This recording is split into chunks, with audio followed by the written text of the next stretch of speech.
Hello, friends. This is Raki.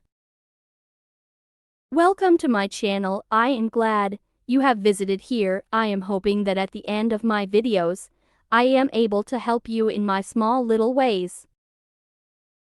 My channel is for Thosia, who wants to start a YouTube channel. B, who wants to grow their channel, and C, loves YouTube tutorials. One of them, please join in my channel through subscribing, commenting about your ideas, hit like button as well.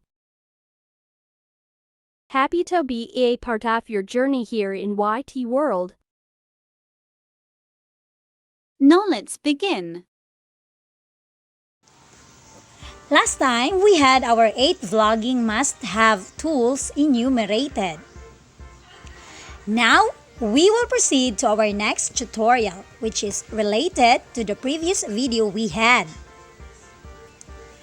Reasons why we need these vlogging tools. Okay, we need cameras for us to take our videos, especially if we are talking in front, and we also need it when we are going to record our screen. Why do we need microphone? We need microphone in order that our voice is clear enough to be heard by our listener, by our viewers, by our subscribers, and anyone who will visit our videos and watch it. We also need a selfie stick, especially if we are outside doing our vlog, a travel vlog, or shopping, or talking when you are in the crowd.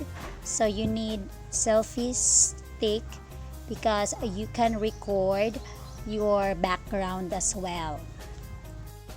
So as much as possible, we need tripod because we want to avoid shakiness in our video. Because the tendency, if the viewers will see our video that is quite shaky, they get dizzy and that they will turn off the video and switch to another videos that they like.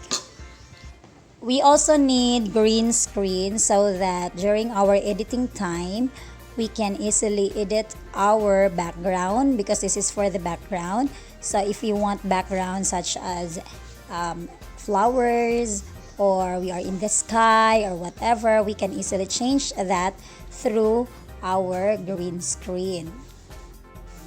We need to have a good lighting. That is why we need a ring light.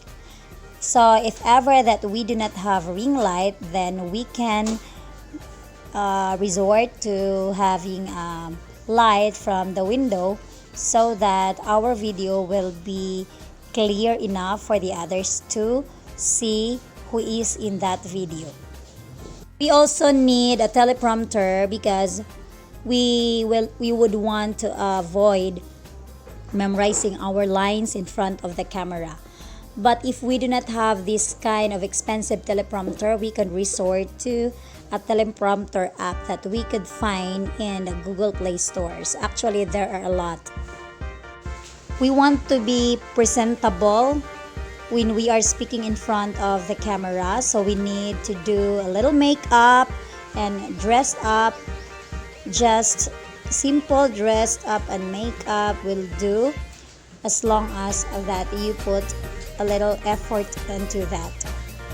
However, if you do not have makeups available, then you can download makeup apps that you can use during your video vlogging. So that's it. Those are the reasons why we need them. In our next vlog, we will also talk about editing apps for our videos. So stay tuned. Thank you so much for watching. Don't forget to like, comment, and subscribe in my YouTube channel. Bye!